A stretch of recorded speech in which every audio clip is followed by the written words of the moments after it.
Make sure y'all stay on point with The Puncher's Point.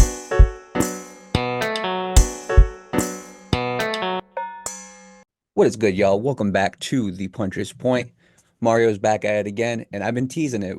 I've been teasing about how we've been having a very, very special episode. And ladies and gentlemen, I am proud to say that this is our first interview on The Puncher's Point. Ladies and gentlemen, here with me today, we got the 135-pound champion. We got the sensational Eddie Brown. Eddie, first of all, before we kick into this interview, I just want to ask you how you feeling physically, spiritually, just overall mental health wise. How we feeling? I'm feeling good. It's been my first fight camp in I think like 6, 7 months. So I've given my body time to heal and yeah, feeling strong, feeling ready. Awesome. Now you got a big fight come January 25th. You're going up against Cody Noel. Now both of y'all have been kind of on a little bit of a heat streak. You obviously you're on your, I believe, sixth straight win. He's on, I believe it's fourth or third or something like that. Now, you've been a part of a lot of promotions. I mean, Ultimate Battleground 23 is where you're going to be fighting, and obviously that's going to be for the title. But you've also done things like Street Beef and a bunch of other different promotions as well. Talk to me about the difference from a fight camp with Ultimate Battleground, where it's going to be on your official record, opposed to like some place like a Street Beef, where I don't want to say, I don't want to use the word like unorganized, but it's more like it's more wild, it's more unpredictable. Talk about the difference between those two types of fighting camps. For street beefs, I usually don't cut weight, so that's part of it. So about the last week or so of training for something like Ultimate Battlegrounds is all weight management and getting down to that 135 mark because I'm about 146 pounds right now. So that's a big part of it. But also, my coaches get a lot more involved when I fight for something more organized like UBG. And yeah, we game plan a lot harder and get into the technicalities of the matchup. Whereas Street Beefs, I kind of just show up and wing it. And I do want to give y'all a little bit of some information because me and Eddie, we got a little bit of a mutual friend in Jared. Jared would tell me this guy would go in, do these street beefs, go and fight, and he would come back the next day. No matter how beat up he was, he would come back the next day. We got people calling out of work because they got the sniffles, and Eddie over here is coming in no matter what, black eye, concussion, no matter what it is, he's coming back into work. And I'm gonna be honest, I got a lot of respect for that because it's obviously fighting is something that you truly love, and then on the other hand, we got our own regular jobs that we got to come to the next day. I respect that fully. And that street beef stuff, I mean, from what I see, man, it's no joke. And there were a lot of great fighters, guys like Jorge Masvidal, Kimbo Slice, obviously, kind of the originator where all these backyard fights started happening. So overall, I mean, it's no joke. So, I mean, credit to you. I mean, overall, like, you got your daily responsibilities that you're taking care of. And then on top of that, you're going to fight. So I got nothing but respect for that. But I do want to go back to when you first started MMA because for every fighter, the reasons are different. Some fighters, they had family that was in MMA or fighting, and they basically kind of want to take after or take over from where their family left off, and they want to kind of follow in those footsteps. For some people, they just saw it on TV and they became a fan. But for you, talk about how you got into MMA. Was it like a certain fight that you watched, or was it just something maybe you had family that was doing it or friends? Like overall, how did you get into the sport? I mean, I got in a lot of fights growing up, but it was never anything technical, just, going out on the street throwing, wild haymakers at people type thing. But when COVID shut down hockey at my college, because I was a hockey player at heart, I was just so bored. And I had friends who fought and did jujitsu and stuff like that. And I watched a lot of street beefs. I was like, hey, man, like to my friend Brandon, like, you think I could do this? And we just kind of chatted about it. And he's like, I think you'd be fine. Let's go do one. We both signed up and just drove down to Virginia. And the rest is history because I fell in love with it after that. And then I'm a competitive person. So, like, every time I fought out there, I was like, okay, I want to do better. I want to do more. I want to win a belt. And it just kept snowballing into me fighting, organized. And I'm so glad you said that because my next question was actually about hockey. So you lined up perfect for me to hit that home run. So originally, like you said, you took up hockey. Now, hockey, again, it's one of the most physical sports. I want to say besides like fighting, like boxing, MMA, that type of stuff, it's one of the most physical sports. Was there anything from your days at hockey that you kind of took from hockey and brought it to MMA, whether it's like a certain philosophy, whether like you found any similarities between the two sports, because I mean they're both physical. They both hockey requires like sometimes occasional fighting, when they just drop the pads and they go at it. But was there any like similar philosophy you learned from like hockey, or a certain like play style you learned from hockey? Anything that you learned from that sport that you carried over to MMA? Not so much, but a lot of the mindset because I was always a smaller player. Like, I think when I first made the high school team, I was only about 140 pounds. And, I haven't gotten much bigger. So just, I was always going after the big guys, trying to lay hits on them and stuff like that. So I've always had like that dog in me. And then translating that into fighting, like if I'm down or something like that, or someone's, out like physicality wise, like outworking me in the cage or something like that, that kind of kicks back in and gives me a second win sometimes. I think I've always had that from hockey. So when you first started MMA, obviously hockey is a team sport. MMA, it's more individual. I mean, you got your coaches in the corner, but for those 5 minutes in the round throughout the round, you're kind of you're kind of in there by yourself. Did it take you time to adjust going from like a team sport all the way to something individual where instead of relying on your team, you had to rely on yourself throughout those 5 minutes until you got to your corner? Not really. I actually like the fact that almost the entirety of the blame is on me, whether it's in the cage in that moment or my lack of preparation before the fight even started. I always like that. I don't like pointing the finger at people and anything like that. Like team sports are cool. Everyone has to hold up their end, but I don't think it's as freeing in a loss or a win to be able to say like, "Yo, that was all on me," and you know how you did it or how you need to fix it. So I honestly like it better. I understand that too because fighting I mean, it's one thing like if you're playing football and you get hit big or like, you have a bad game, that's one thing. But fighting, like truly, like as a man, it's demoralizing when you're in there with a fighter and they get the best of you. It's a different mentality, I tell people. It really is a different mentality because you have to figure out how it's not like you just had a bad day. No, you have to figure out how to bounce back from that. Mentally, that could be tough. With that being said, I do want to go back to MMA. So you've been extremely active. I mean, 2023, I believe you fought around what, like around 3 or 4 times. I believe 2024, you were also very, very active as well. And you already got a fight coming in 2025. Is being that active, is that something that you take pride in early in your career? And as you get towards the later part of your career, do you kind of see yourself staying that active, or as you get to the later part when you might be a part of bigger promotions, do you see yourself kind of taking more time off or taking longer fight camps and everything like that? I do pride myself in being active, and I think when you're young and while you're still trying to gain experience, it's really important because when I first started, there was people who were way ahead of me in basically every metric. And I think me taking fights, when I first did street beefs, I think my first 2 years I had like 22 fights or something like that. And that's with time off for surgery and other things like that. So I think that experience and just getting it in consistently it allowed me to catch up on people who were ahead of me. And, now I'm even starting to lap some people. As far as when I start fighting for bigger organizations and when, big money gets involved, I'm probably going to start taking it slower and making sure I'm 100% for every fight. But right now in the amateur scene, it's just all experience and I got to get in as many as I can.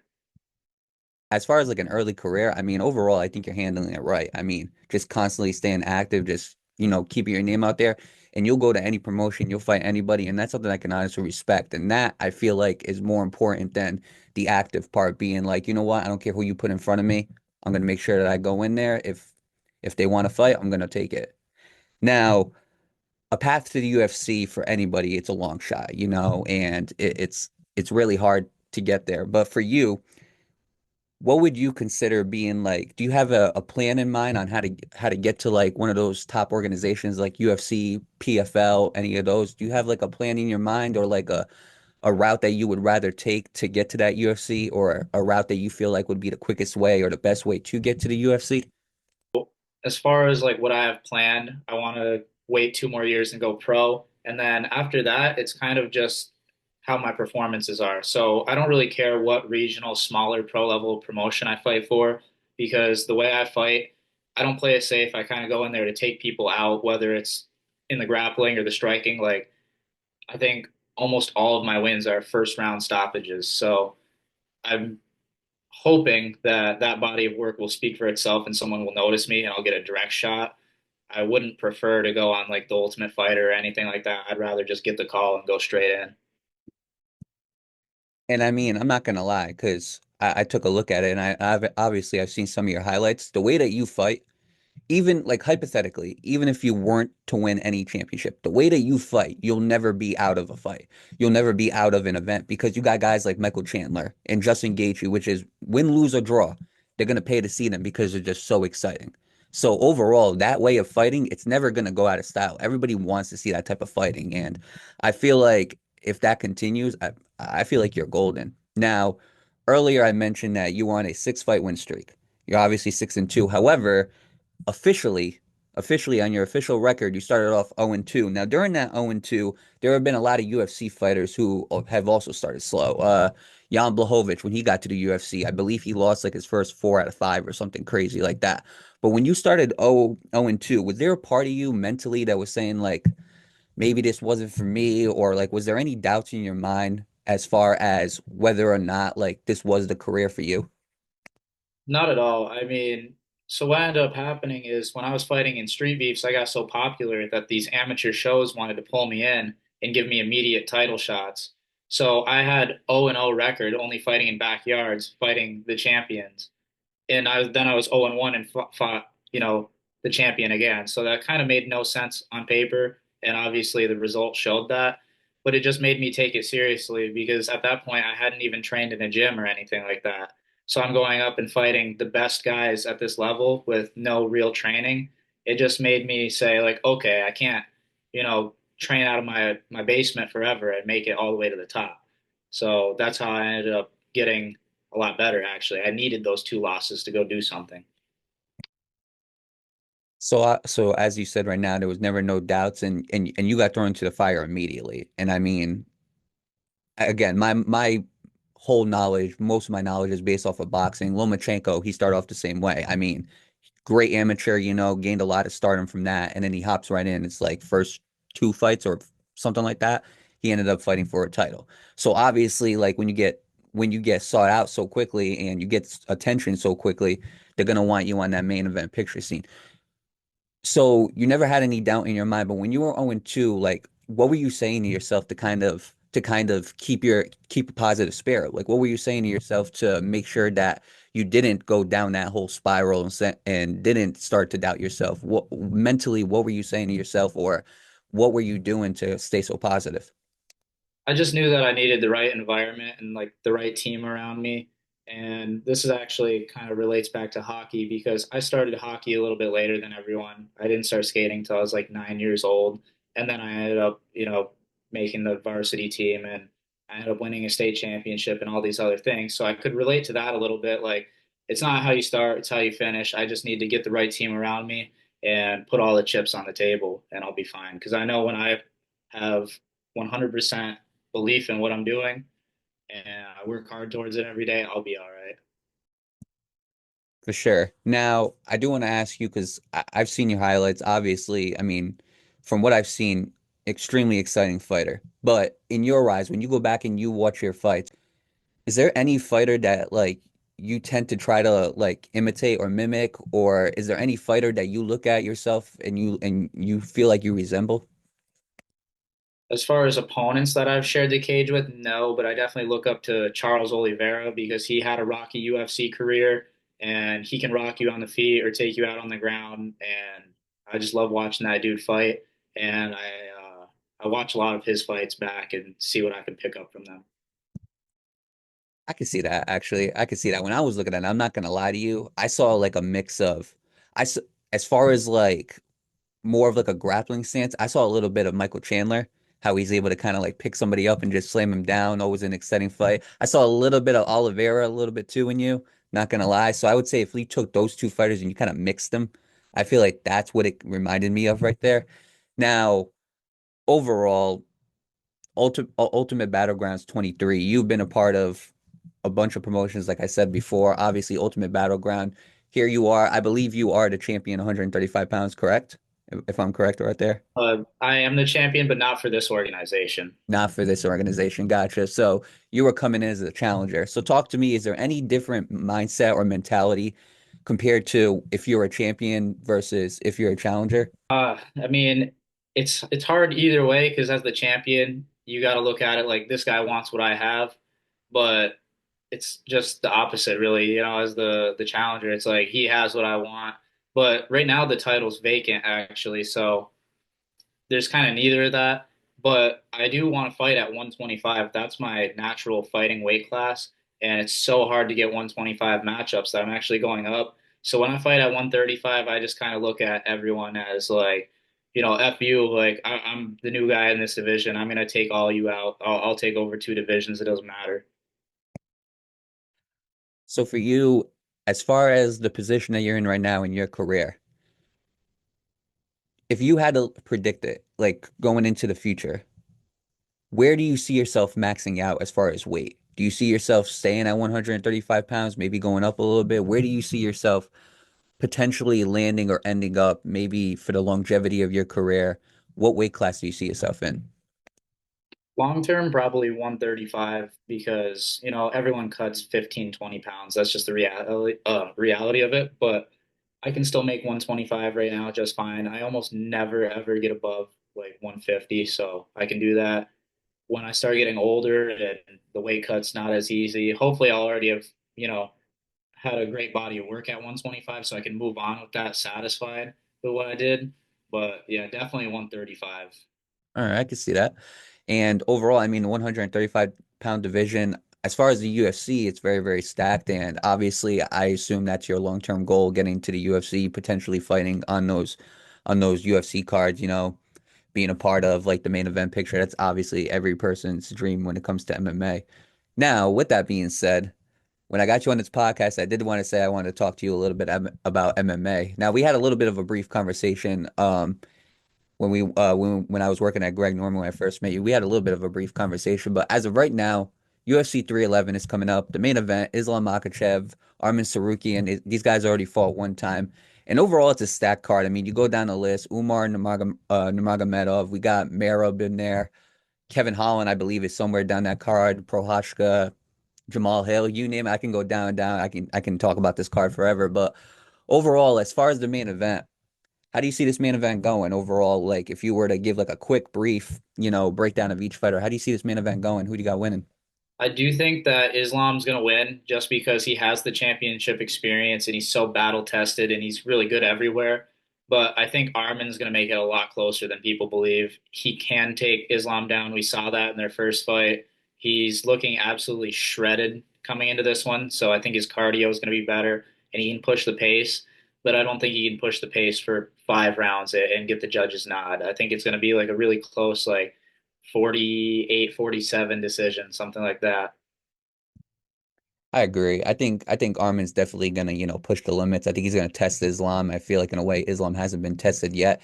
But on top of that, Islam is battle tested. I mean, we seen it when he went to go fight Volk the first time. We seen it against Dustin Poirier. I mean, the guy is battle tested. I feel like when you got Habib training you, I feel like it's just a whole different mentality. It's a whole different type of conditioning. I mean those guys, they can go forever. So it's going to be close, though. I mean, Armin's a dog, but yeah, I feel like it's going to be Islam. Co-main event, you got Merab retaining, you got Nurmagomedov becoming the new champion. What do you see over there?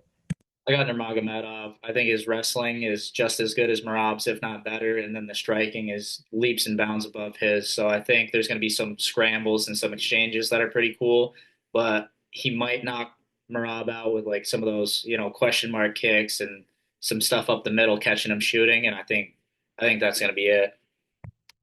It's going to be interesting to see Merab go up against another wrestler because a lot of these guys that he's just been able to ragdoll, and a lot of them, I mean, Aljamain was like the closest one, but actually, no, my bad. He never fought Aljamain. Excuse me. Aljamain ended up getting beat by O'Malley. He never really fought.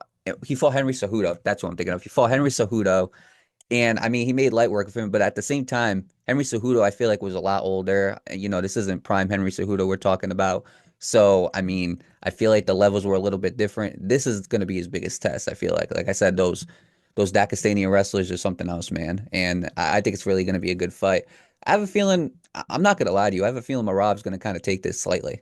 I have a feeling. I got a little bit of a feeling that Marab's going to slightly take this win. Now, overall, I'm not going to have you predict the whole entire card. I just wanted your predictions for the co-main and the main event. But before you leave, usually what I like to do, because I've done interviews before, this is the first one on this podcast, but I've done interviews before. I usually like to ask rapid fire questions because we know you as an MMA fighter, but I would love for them to know you as a person. So I'm just going to ask you some rapid fire questions, and I'm just going to have you answer them to the best of your ability. I'm actually going to have a little bit of a stopwatch going on here to kind of time you. So you know what? I'm going to ask you these questions as quick as I can. Just answer them fully, honestly, and as quick as you possibly can yourself. Ready? Yep. All right, let's start this clock. Favorite food? Ramen. All right, favorite TV show, whether you're binging it or favorite of all time? I don't watch any TV. Wow, okay, that's gonna be a good one. Dream vacation spot. All dives. Okay. Favorite music. Favorite type of music. If you could be one animal, what would it be and why? Gorilla because it's badass. If you had to pick one superpower, what would it be? Ability to teleport. When you're not fighting, what are some hobbies that you like to do outside the sport? Fishing, drinking. And who is your role model and why? Probably my dad. My dad's always pushing me to be better and checking in on me and making sure I'm, sticking to the plan. All right, we got you at 56.35 seconds, which means every other guest that comes onto this podcast is going to have to answer all those questions in less than 56 seconds. But overall, those are great answers, man. I'm not even going to lie to you. Last but not least, before we get you out of here, I know you're a busy, man. If you had to give the viewers that are listening or watching, if you had to give them one message, one little piece of advice, what would it be? Don't listen to what anybody says about you. People counted me out from the very start in hockey, school, fighting, all that. Just if you know you can do it, just drown out the noise and just do it. And yeah, show everyone when you're successful. Show them they're wrong. I love that, man. Look, man, I wish you all the best of luck. Ultimate Battlegrounds 23, you versus Cody Noel. I'm sure it's going to be a great fight. I'm sure you're going to come out on top, man. And I wish you all the best. God bless, man. God bless. Thank you. And with that being said, guys, we are here to wrap up the Puncher's Point. This is our first interview of the Puncher's Point. We got more to come. Make sure y'all continue to tune into the Puncher's Point. Make sure y'all click the notification button on the YouTube. Make sure y'all go check out the podcast as well, the social medias, all that. And with that being said, make sure y'all stay on point with the Puncher's Point. What's up, y'all? If y'all love this episode, make sure y'all subscribe. You hit that notifications button, and also take a look at the recent episodes that we made before this. Make sure y'all stay on point with the Puncher's Point.